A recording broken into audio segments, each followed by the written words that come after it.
It's tasty, but do you ever find yourself biting off more than you can chew?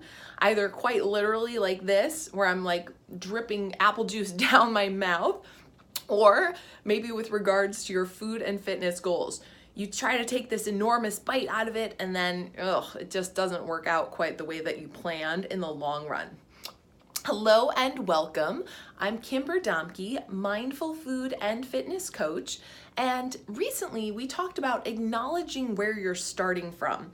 So literally I shared a video where I was starting out on the floor, on my back, just flat out, not in a great situation, and what to do about that. We also recently covered the holy grail of consistency. Everyone loves to talk about the minutia of doing A versus B, or this sweetener versus that sweetener. And very few people want to talk about the unsexy thing that makes all the difference in the world, which is consistency. So today we are diving deeper into that topic of consistency, and specifically the challenge that a lot of people face, which is biting off more than they can reasonably chew, and what happens next, right? So what happens with this? In a literal sense, with this apple, well, I was like basically choking on it. I couldn't speak, and the juice is starting to drip down my throat. If this is my goal, right, of taking gigantic bites of apple, how long am I going to be able to sustain this way of eating an apple?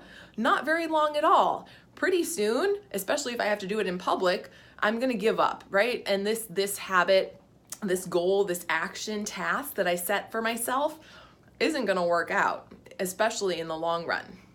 So what are the effects of this, right? It's a mess, and it doesn't pan out.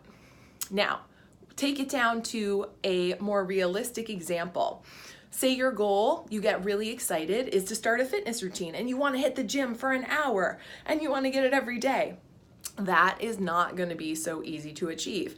And much like the apple, it might not be practical with your lifestyle, right? So over time, pretty soon, probably within a couple days, this goal is falling by the wayside and consistency is out the window. You get what I'm saying? All right, so what is the solution?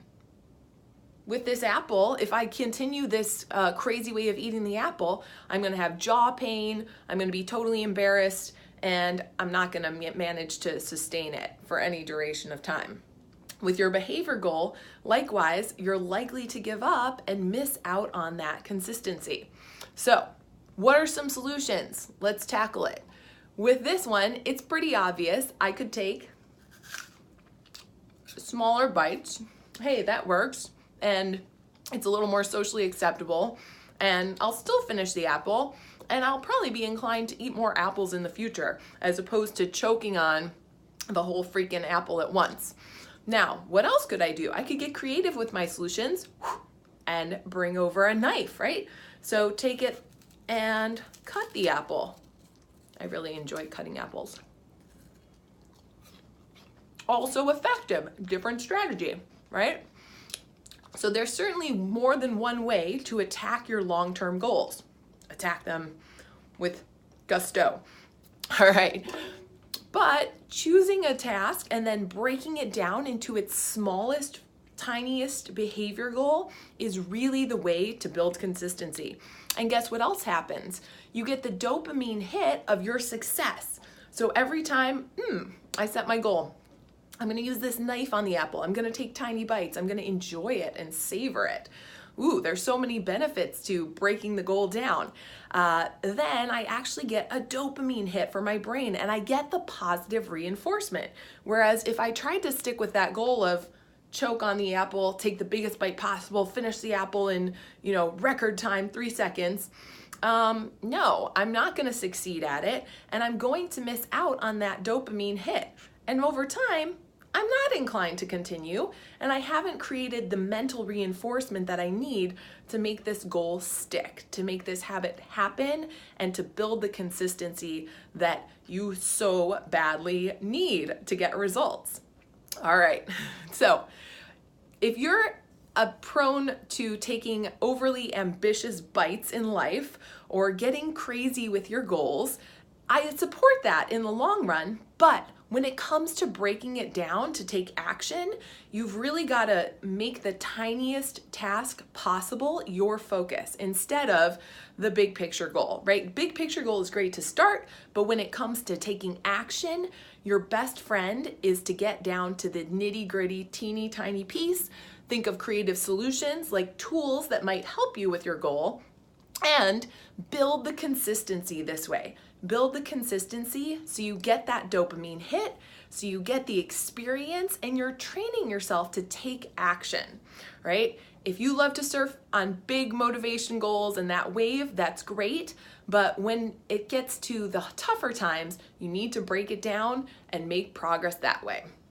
All right, comfortably digest your goals instead of choking on the craziness. All right, I wish you an amazing week, and my challenge to you is to choose one little tiny goal, one little tiny behavior, and post it in the comments below. Let me know what you're going to do. Can you do just one little, maybe it's a bite of vegetables with your breakfast, and hit it for 5 days in a row so you build the consistency this way. You build the expertise. If you decide after one bite you want to have more vegetables with your breakfast, awesome. But you get the mental reward, you get that dopamine hit after just one bite. And that, my friends, is what's going to build your skill of consistency and build your practice of executing consistently. All right, take time to share this video with anyone you know who tends to fall off the wagon and complain about it. And also take time to subscribe. Again, this is Kimber Domke, mindful food and fitness coach, reminding you that the biggest bite and jumping on your biggest action goal is not usually the way to achieve success in the long run. It might work for a day, 2, 5, but pretty soon you need to think about tools to accomplish your task, and you need to break it down into tiny bits and bites. Thanks so much for watching, and see you soon.